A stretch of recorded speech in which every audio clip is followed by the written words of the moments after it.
ഇല്ല ചേച്ചി, അവരങ്ങനെ പോകത്തില്ല. ഒരു തീരുമാനം ഉണ്ടാക്കാതെ പോകത്തില്ല അവര്. ആനി, എന്ത് തീരുമാനം ഉണ്ടാക്കേണ്ടത്? ആ കേസ് ഇപ്പൊ കോടതിയിലല്ലേ നിൽക്കുന്നത്, അവിടെ ഉണ്ടാകും തീരുമാനം. ചേച്ചിയുടെ വലിയ വക്കീല് പറഞ്ഞ് പഠിപ്പിച്ചതായിരിക്കും ഇവിടെ നിന്ന് ഇറങ്ങരുതെന്ന്. ദേ, നീ വെറുതെ എഴുതാപ്പുറം വായിക്കരുതാനി. ഏത് വക്കീലായാലും ഇങ്ങനെ പറയുള്ളൂ. ഞാൻ കൂടെ വേർപ്പൊഴുകിയ വീടായത്. കോടതി പറയുന്നവരെ ഞാൻ ഇവിടെ തന്നെ കാണും. നീ അവരോട് പോയി പറഞ്ഞേക്ക്. അല്ല പിന്നെ അപ്പൊ ഞാനും അച്ഛനും കുഞ്ഞും കൂടെ എങ്ങോട്ട് പോവും? അത് പറ. എന്റെ ആനി, ഞാൻ നിന്നോട് പോകാൻ പറഞ്ഞിട്ടുണ്ടോടി? എടി, നമുക്ക് ഇവിടെ തന്നെ താമസിക്കാം. പഴയ പോലെ സന്തോഷത്തോടെ ഈ വീട്ടിൽ തന്നെ കഴിയാം, പഴയതുപോലെ.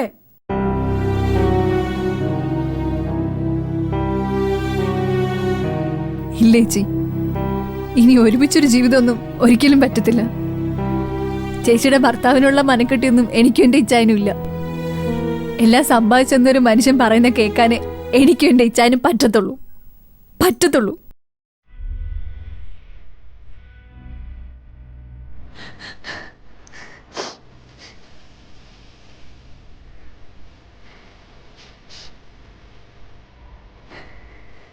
ഗതികേടിലാണെന്ന് ചേച്ചി പറയുന്നു. അതിനേക്കാട്ടിലും ഗതികേടില്ല ഈ ആനി. എനിക്ക് സ്വന്തമായിട്ട് എന്താ ഉള്ളത്? കിടപ്പാടുണ്ടോ? സമ്പാദ്യം ഉണ്ടോ? ചേച്ചിക്ക് ചേച്ചിയുടേതായൊരു ജീവിതം ഉണ്ടായിരുന്നു ഒരു കാലത്ത്, ഇനിയും ഉണ്ടാവും. ചേച്ചിയെ സപ്പോർട്ട് ചെയ്യാനും കൊണ്ടു നടക്കാനും പൈസ മുടക്കാനും ഒരുപാട് ആളുണ്ട്. പോലീസും കോടതിയും അധികാരവും എല്ലാം. എനിക്കെന്താ ഉള്ളത്? ഒരു സിപ്പായി പണി. അലസച്ചേനും ജീപ്പിന്റെ CC വരെ അടച്ചോണ്ടിരുന്നത് ആരാ? അതെല്ലാം തിരിച്ചു വേണമെന്ന് പറഞ്ഞുകൊണ്ടിരിക്കുക. അതുകൊണ്ട് ഞാൻ ചേച്ചിയുടെ കാല് പിടിക്കാം. ഞാനും എൻ്റെ അച്ചായനും കുഞ്ഞും കൂടെ എങ്ങനെയെങ്കിലും ജീവിച്ചോട്ടെ, എങ്ങനെയെങ്കിലും. ചേച്ചി പോവുകയാണെങ്കിൽ ഈ വീടും പറമ്പും ഞങ്ങളുടെ പേരിൽ എഴുതി തരാമെന്ന് പറഞ്ഞിരിക്കുക അനന്തേട്ടൻ. അതിന് പറ്റത്തില്ലെങ്കിൽ നമ്മൾ എല്ലാവരും കൂടെ ഇറങ്ങാനാ പറഞ്ഞിരിക്കുന്നത്. ഞങ്ങൾ എങ്ങനെയെങ്കിലും ജീവിച്ചോട്ടെ, എങ്ങനെയെങ്കിലും. ഒരു നിവൃത്തി ഇല്ലാത്തോണ്ടാ.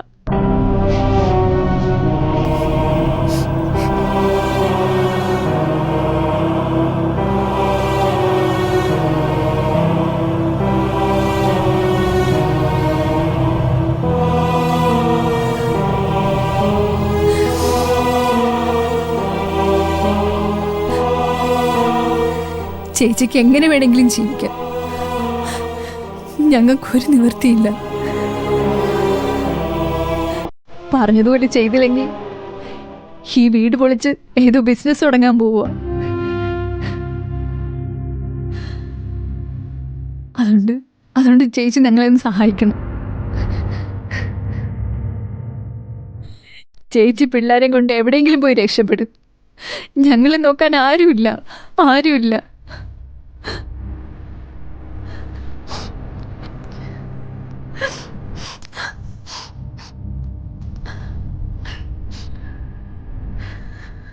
അച്ചായൻ എപ്പോഴും പറയുന്ന പോലെ ചെയ്യേണ്ടത് ഞങ്ങളങ്ങ് ചെയ്യും.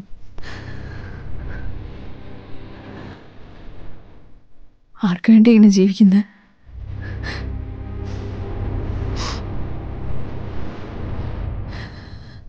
ഉറപ്പായും ചെയ്യും.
അനന്തൻ ചേട്ടനും പന്തളം സാറും ഒക്കെ ഭയങ്കര ഹാപ്പിയാണല്ലോടി. ആൻസിയുടെ മുറി കയറി വാതിലടച്ച് നീ എന്തോ പറഞ്ഞേ? പറയാനുള്ളതൊക്കെ പറഞ്ഞു. ഇനി ഇതിൽ കൂടുതലൊന്നും പറയാനില്ല. എന്നിട്ട് അവര് പെട്ടിയും കടക്കൊന്നും എടുത്തില്ലല്ലോ. എടുത്തോളും. 2 ദിവസം സമയം കൊടുത്തിട്ടുണ്ടല്ലോ. 2 ദിവസം കഴിയുമ്പോഴും പോയില്ലെങ്കിലോ? പോയില്ലെങ്കിലേ അനന്തേട്ടൻ വേറൊരു വഴി കണ്ടുവച്ചിട്ടുണ്ട്. അതെന്തോടി? വീട് അനന്തൻ ചേട്ടന്റെ പേരിലല്ലേ. വാടകക്കാര് വാടക കാലങ്ങളായി കൊടുക്കാത്തോണ്ട് പോലീസ് കേസാക്കി ഇറക്കിക്കും. അയ്യോ, അപ്പൊ നമ്മളും വാടകയ്ക്കാണോടി ഇത്രയും കാലം താമസിച്ചോണ്ടിരുന്നത്? അയ്യോ, അങ്ങനെ നമ്മൾ പോലീസിനോട് പറയും. അപ്പൊ നമ്മൾ ഇറങ്ങേണ്ടി വരത്തില്ലോടി? ഇല്ലെന്ന്. അവര് പോയി കഴിയുമ്പോ നമ്മളിങ്ങ് തിരിച്ചു കയറും. അതാ പദ്ധതി. ഓ, അത് കൊള്ളാലോ. നിങ്ങൾ അതൊക്കെ എടുക്ക്, പെട്ടെന്ന് കൊണ്ടുകൊടുക്കാം.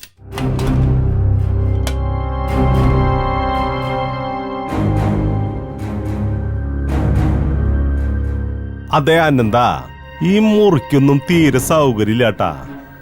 ഈ ടൈം ടേബിൾ തന്നെ കണ്ട, ഇത് 4 പേർക്ക് ഒരുമിച്ചിരിക്കാനുള്ള സൗകര്യം ഉണ്ടാ? അത് ശരിയാ, പഴയ ഒരു 4 മുറി വീടായിരുന്നല്ലോ. ഞാനത് എക്സ്റ്റെൻഡ് ചെയ്താ. ഈ കിച്ചണിലേക്കുള്ള സ്ഥലവും പിന്നെ ഫ്രണ്ടിലെ ഹാളും അപ്പുറത്തെ ആ മുറിയൊക്കെ ഞാൻ എക്സ്റ്റെൻഡ് ചെയ്തെടുത്ത. അന്ന് എനിക്കും ആൻസിക്കും അതിന്റെ ആവശ്യം ഉണ്ടായിരുന്നുള്ളൂ. പക്ഷെ എന്നെ പോലുള്ള ഗസ്റ്റൊക്കെ വന്നാലേ കുറച്ചും കൂടിയൊക്കെ സൗകര്യം വേണം. അല്ല കൊച്ചിന്റെ അമ്മേ? ശരിയാ. ഏയ്, 2 പേരങ്ങോട്ട് ഇരിക്കുന്നു. വേണ്ടെന്നേ. ഇരിക്കുന്നു. ഞങ്ങള് പിന്നെ കഴിച്ചോളാം. അത് പറ്റില്ലാട്ടാ, അങ്ങോട്ട് ഇരിക്കുന്നു. ഏയ്, നമ്മളെല്ലാം ഒരേ വീട്ടുകാരല്ലേ, അങ്ങോട്ട് ഒരുമിച്ചിരുന്ന് കഴിക്കണം. അങ്ങോട്ട് ഇരുന്നേ. ഏയ്, ഇരിക്ക്. കൊച്ചിനമ്മ ഇരുന്നേ. ഇരിക്ക്. നമ്മളെ കഴിക്കുന്നവനും കഴിപ്പിക്കുന്നവനും എന്നുള്ള വേർതിരിവൊന്നും വേണ്ട. ഈ ഡൈനിങ് ടേബിള് നമുക്ക് 4 പേർക്കും ഒരേ അവകാശ. എല്ലാ അലക്സേ, താനൊരെണ്ണം പിടിപ്പിച്ചേ. വേണ്ടെന്നേ. പിടിപ്പിക്കുന്നു. വേണ്ട. പിടിപ്പിക്ക്. കഴിച്ചു.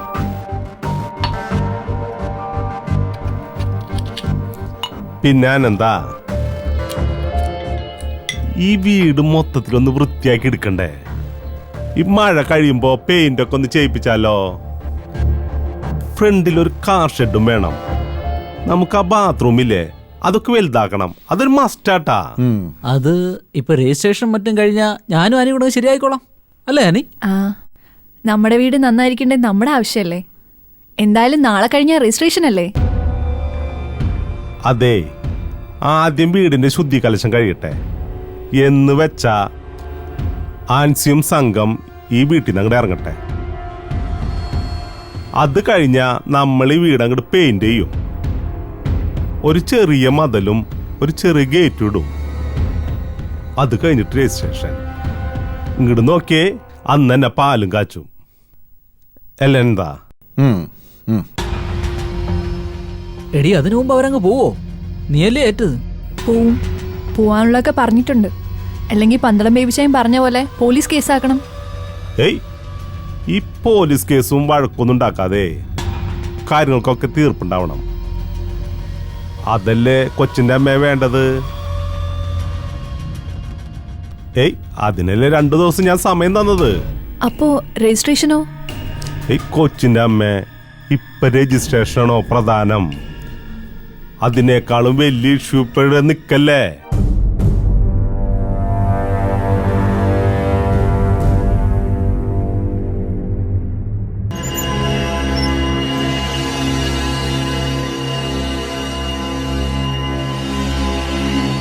ആൻസി ഫോൺ എടുക്കുന്നില്ല പത്തുനവ.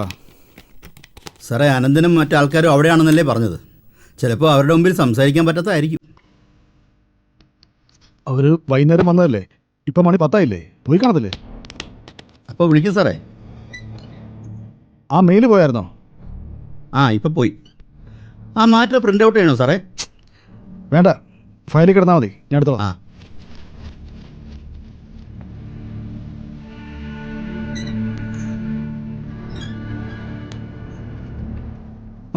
സാറേ, 12 മണിക്കല്ലേ DGP ആയിട്ടുള്ള ആൻസിയുടെ മീറ്റിംഗ് ഫിക്സ് ചെയ്തിരിക്കുന്നത്? അപ്പോൾ രാവിലെ അവരിവിടെ വന്നിട്ട് പത്മനാഭനും കൂട്ടി വിടാം. അതുവരെ ഇല്ലില്ല, ആൻസിയെ വിളിച്ചിട്ട് കിട്ടുന്നില്ല. മെയിൽ അയച്ചിട്ടുണ്ട്. Okay good night.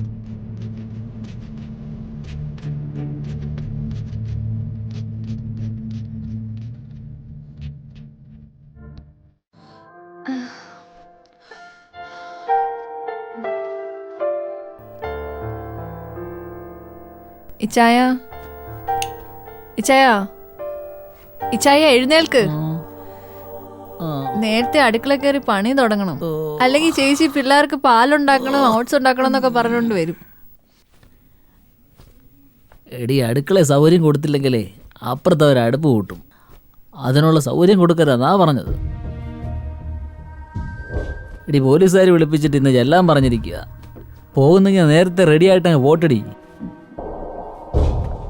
അവളും കൊച്ചാപ്പനോട് പോയിട്ട് വരുന്നതിന് മുമ്പേ പിള്ളേരെ എങ്ങോട്ടെങ്കിലും കൊണ്ടുപോകാൻ അനന്തേട്ടനോട് പറയാം.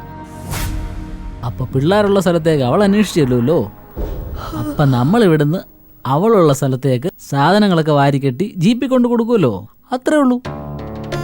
മറ്റന്നാൾ രജിസ്ട്രേഷൻ നടക്കൂ. അല്ലാതെ അവളെ ഇവിടുന്ന് ഇറക്കി വിടാൻ പറ്റത്തില്ലെന്നാ പന്തളം വേവിച്ചാൻ പറയുന്നത്. എന്തായാലും എണീറ്റ് വാ.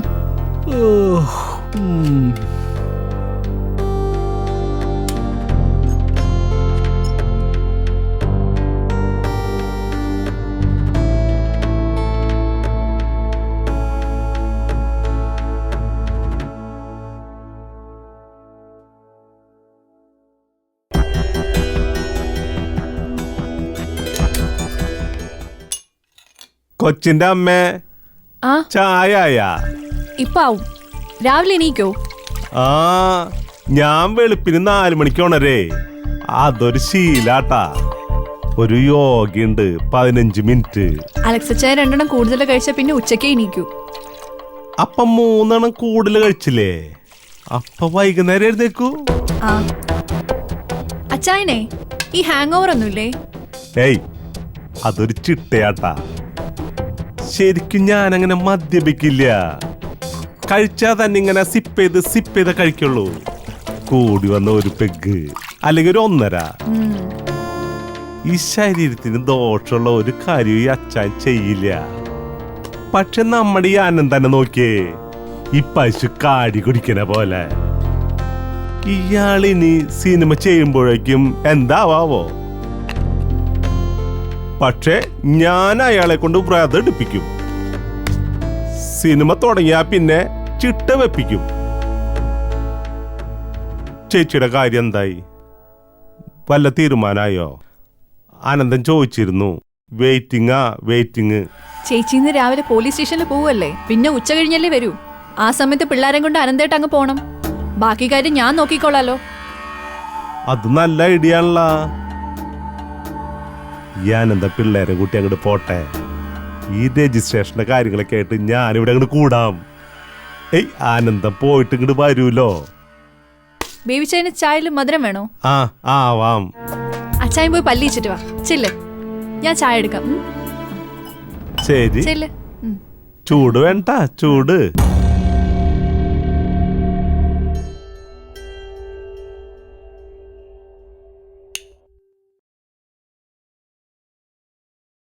ചേട്ടാ, ചായ. ആ, ചേട്ടാ, അവിടെ വെച്ചേര്.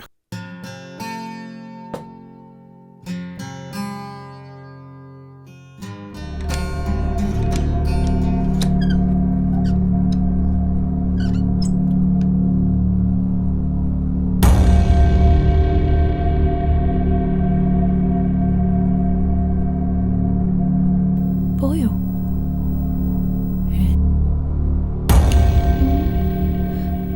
കാണുന്നില്ലല്ലോ. എല്ലായിടത്തോട്ട് പോയോ?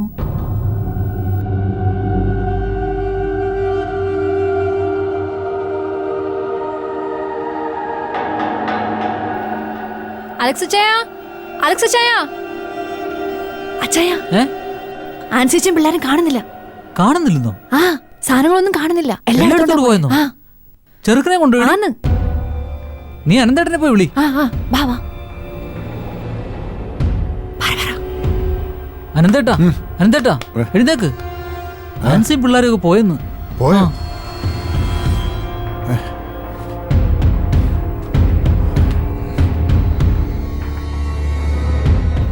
ബേബി ചായ, ബേബിച്ചായ ചേച്ചി പോയി. പോയാ? എല്ലാം എടുത്തോണ്ട് പോയി. പിള്ളാരും കാണുന്നില്ല. എപ്പ പോയി? അതൊന്നും അറിഞ്ഞൂടാ. വാ വാ വാ വാ.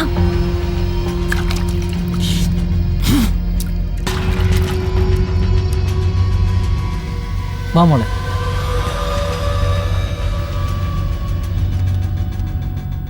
ഈ വയ്യാത്ത ചെറുക്കനെ കൊണ്ട് അവളെങ്ങനെ പോയി? ആ കൊച്ചാപ്പുണ്ടോന്ന് നോക്കിയാ? കൊച്ചാപ്പനും പോയെന്നാ തോന്നുന്നു, ഇവിടെയും കാണുന്നില്ല. എന്നാൽ ഈ വയ്യാത്ത ചെക്കനെ കൊണ്ട് അവരെങ്ങനെ പോയി? അത് വണ്ടി വിളിച്ചോണ്ട് പോയി കാണുമായിരിക്കും.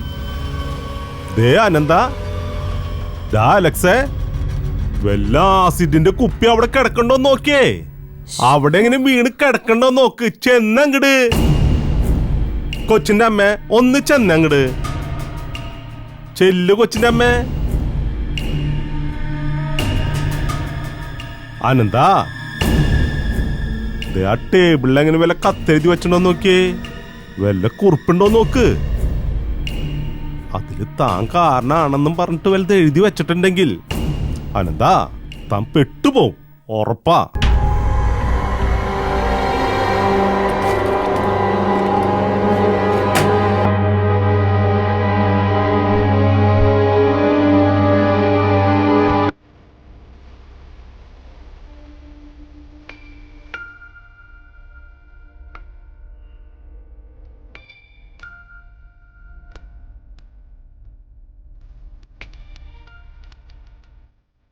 Hello hello Padmanabha.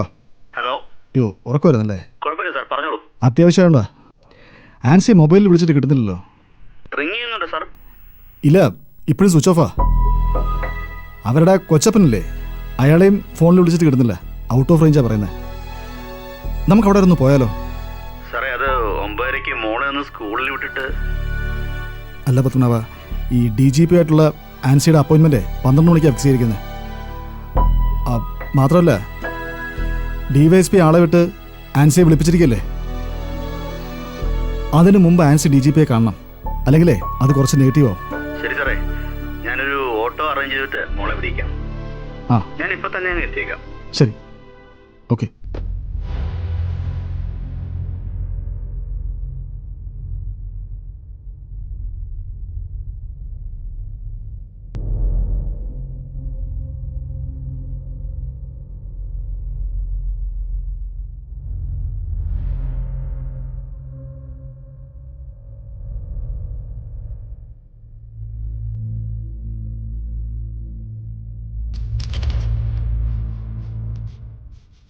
ആ ചേട്ടാ, അവള് വെളുപ്പിന് പോയെന്നാ തോന്നുന്നേ.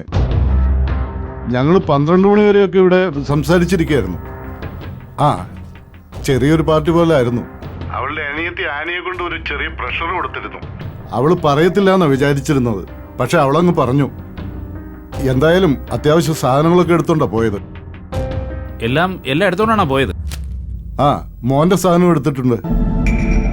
ആ ഓനാച്ചനും ഉണ്ടോ കൂടെ? ആ, ഓനച്ചനും ഉണ്ട് കൂടെ. എടാ, അവരെ സ്റ്റേഷനിൽ ചെല്ലാൻ പറഞ്ഞിരിക്കുകയല്ലേ സനൽ സാറിന്റെ അടുത്ത്. അവിടെ പോയതായിരിക്കും ചിലപ്പോ. അവിടുന്ന് എങ്ങോട്ടാന്നാ ഇനി അറിയേണ്ടത്.